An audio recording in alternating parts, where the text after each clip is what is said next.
গাড়ি সহযোগে গরু পাচারের আগেই 17টি গরু সহ ধৃত এক দুবরাজপুরে। গাড়ি করে গরু পাচারের আগেই পুলিশের হাতে ধরা পড়ে এক ব্যক্তি। সেই সাথে গাড়ি সহ 17টি গরু বাজেয়াপ্ত করে স্থানীয় দুবরাজপুর থানায় নিয়ে আসা হয়।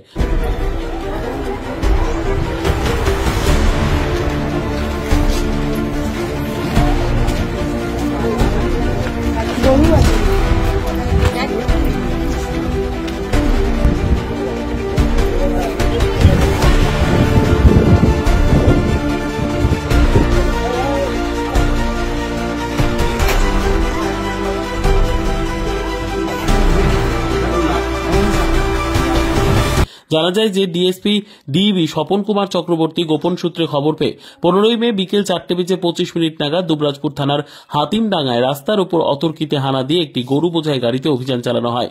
পুলিশ গাড়ি দেখা মাত্রই গাড়ির চালক এবং আরো দুজন ওই গাড়ি থেকে পালাতে সক্ষম হলেও একজন পুলিশের হাতে ধরা পড়ে। গাড়ি তল্লাশির সময় দেখতে পান যে 17টি বড় আকারের গরু দড়ি নিয়ে নিষ্ঠুরভাবে দুটি পৃথক বাংকার সহ গাড়ির ভিতরে লুকিয়ে রাখা হয়েছে। গাড়িটি কাঠের স্লাইড দিয়ে ঢাকা ছিল। আটক ব্যক্তি কোনো বৈধ কাগজপত্র বা নগদ নথি দেখাতে পারেনি, তাই পুলিশের অনুমান গরুগুলো অন্যত্র পাচারের উদ্দেশ্যে নিয়ে যাওয়া হচ্ছিল।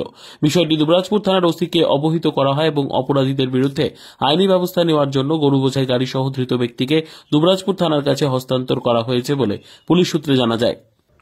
ব্যুরো রিপোর্ট, পিবি বার্তা।